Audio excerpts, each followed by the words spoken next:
fundamentally flawed and, I would say, corrupt system.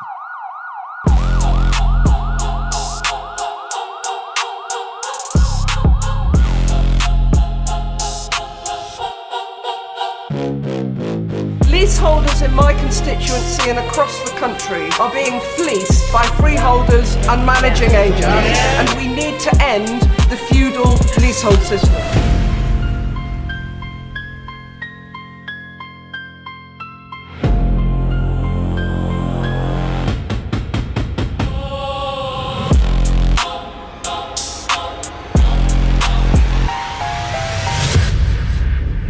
All right, real quick public service announcement. Buyer beware.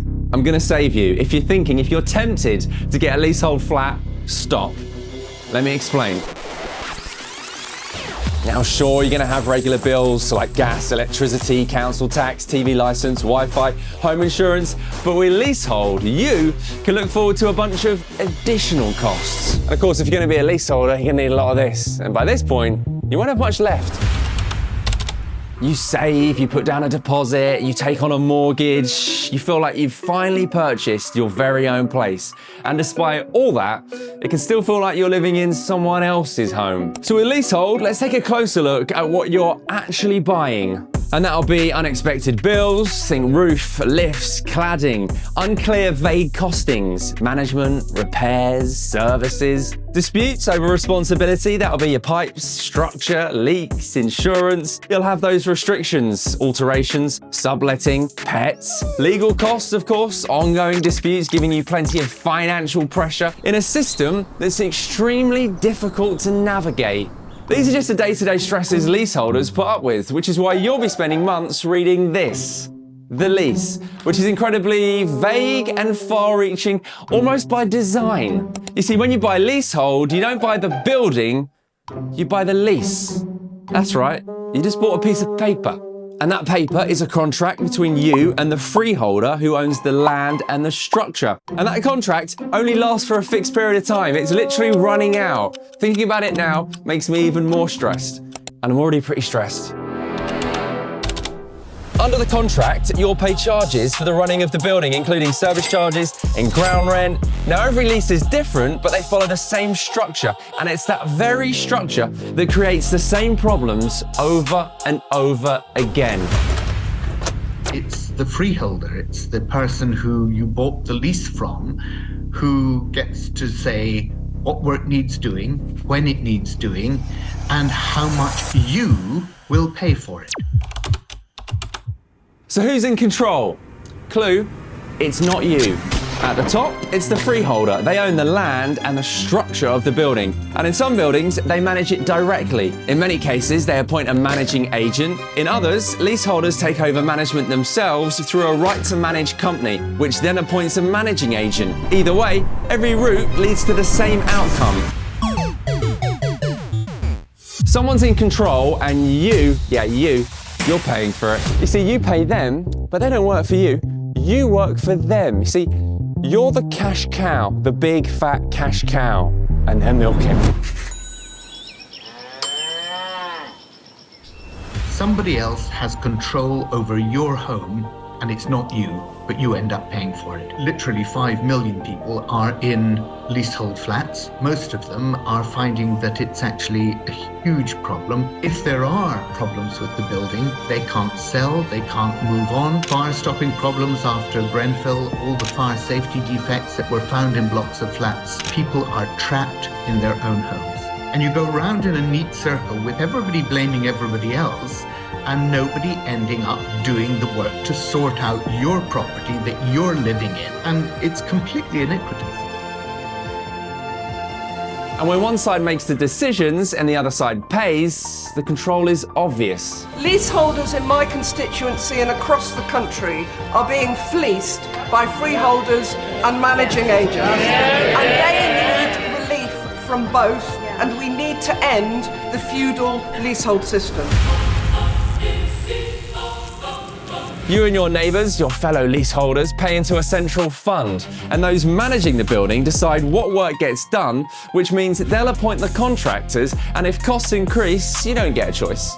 You do get another bill though, that bit you do get. Millions of leaseholders have to pay service charges. Although new leases no longer include ground rent, the overwhelming majority of existing leaseholders still pay. Either way, new build or not, everyone has to suffer the service charge, which, yeah, is extremely complicated. And if you're thinking, is this thick lease gonna be my new bedtime reading? No, with Leasehold, you'll be too stressed to sleep. That's right, your waking hours will be reading, trying to make sense of this document. Because leases are complex, legally binding, and full of grey areas, obviously. And it's in those grey areas where disputes begin. Now, I have a law degree. I studied leasehold law. I studied contract law, so you'd think the lease, you'd think that'd be a breeze. It's not. I might need a few takes at this. And the tenant shall be liable to contribute We were so close there. We were so close. Nothing herein contained or implied shall be construed as to restrict, fetter, or otherwise prejudice the landlord's absolute discretion to verify, modify, augment, extend, renew, replace, or otherwise alter any services, installations, systems, or facilities in existence at the date hereof or subsequently provided, where the landlord reasonably determines that such variation or alteration is expedient in the interest of management and or the maintenance, repair, renewal, or efficient administration of the building as a residential estate. I'm sorry, what? Just take a breather for a second. All right, ready for it? We go back in for page 2. All costs, charges, expenses, and liabilities incurred by the landlord in connection with any such matters shall, for the avoidance of doubt, be treated as expenditure properly incurred in the management and maintenance of the building, and the tenant shall be liable to contribute a due and proportionate share thereof in accordance with the service charge provisions contained in this lease. I mean, it sounds fair.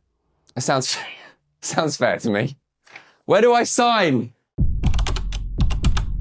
Let's talk when it all goes wrong, because it will.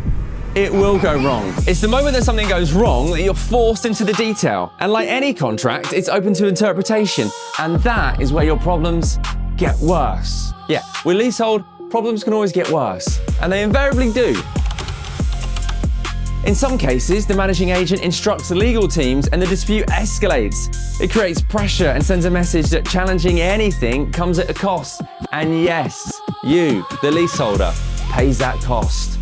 Obviously, you should know this by now.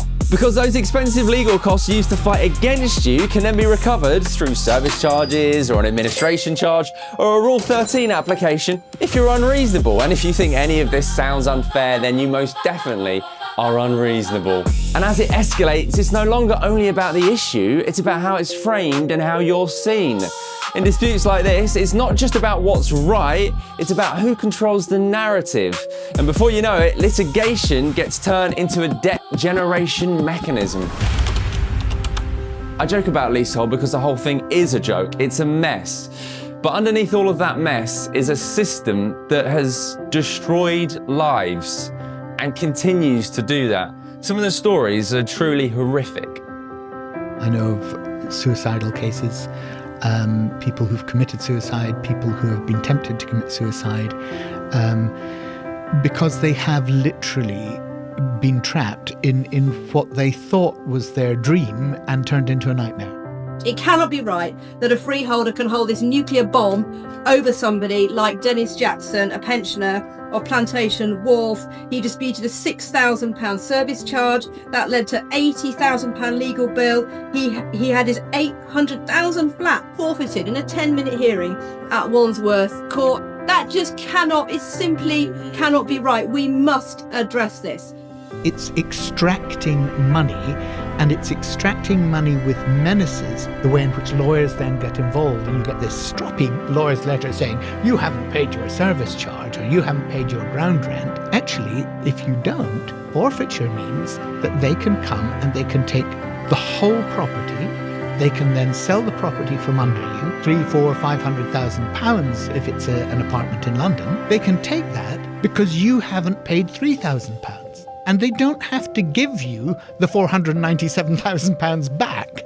that they've made on the transaction. Barry Gardiner is one of the most prominent political voices speaking out on behalf of leaseholders. As a long-standing campaigner on leasehold reform, he has repeatedly challenged the imbalance of power between leaseholders, freeholders, and managing agents. For many leaseholders, voices like his have become increasingly important in the fight for transparency, fairness, and meaningful reform. LEASE is the government-funded leasehold advisory service, supposedly the main source of guidance for residential leaseholders in England and Wales. I know what you're thinking, LEASE, I'll just contact LEASE. Surely LEASE will help me. Wrong. LEASE won't help. If you do email LEASE, you'll get a generic bounce-back response, so don't get too excited. And that will read, we're experiencing high demand at the moment and will aim to respond within 7 to 8 weeks. Also, high demand. Bit of a clue the system's broken, guys. And if you do just so happen to get a reply from LEASE, of course it'll be vague or contradictory or fall outside our remit. Perfect. Thanks, guys. That's why campaigners like Harry Scoffin are doing incredible work in freeing leaseholders. Under the law, you're called a leaseholder, and what that means is you're a tenant. 43% of all leaseholders surveyed say that the system has stopped them from starting a family. That rises to 56% of leaseholders in the capital. This is actually devastating. They are starting to default on their mortgages because they cannot keep up with the service charge. This is a crisis, not just of people's wallets, but of their lives. Harry Scoffin is the founder of Free Leaseholders and one of the most prominent campaigners for leasehold reform. The only thing that's growing in this country are the pockets of freeholders, managing agents, and the offshore property mafia. Through years of campaigning, media appearances, and political engagement, he's helped bring the experiences of leaseholders into the national spotlight, playing a significant role in turning leasehold reform into a mainstream political issue. If you really want to avoid the problems of leasehold, don't buy leasehold. You're just another leaseholder with another problem. Picture this, the people that have paid to be in the building own it and control it. Why would that not be the case? Good news and bad news. Now, currently, the UK government says the leasehold system, the toxic leasehold system, is finally coming to an end. I mean, even Matthew Pennycook, Housing Minister himself, has said the system is outdated, unfair, even feudal, and yet it still exists. But change could be on the way. A new law, the Leasehold and Reform Act 2024, has already been passed. It promises change, easier lease extensions, and more rights for leaseholders. But here's the reality. Much of it still hasn't come into force. Dozens of additional laws are missing, and it all falls far behind what is needed, which means the leaseholders continue to bear all the risk and all the costs. For years, leaseholders were seen as just isolated complainers, but now the issue is being finally recognised as part of the housing crisis itself. In London, City Hall has launched an investigation into service charges. The average bill, around £4,000 a year. But as pressure builds, the government has said it will not cap service charges. And so Housing Minister Matthew Pennycook says those caps in particular could have a detrimental impact on leaseholders. How? Because Matthew Pennycook now finds himself at the centre of one of the biggest proposed changes to home ownership in generations. Leasehold is blighting lives. For millions of leaseholders, the question is whether he will be the politician who finally turns decades of promises into real, lasting change.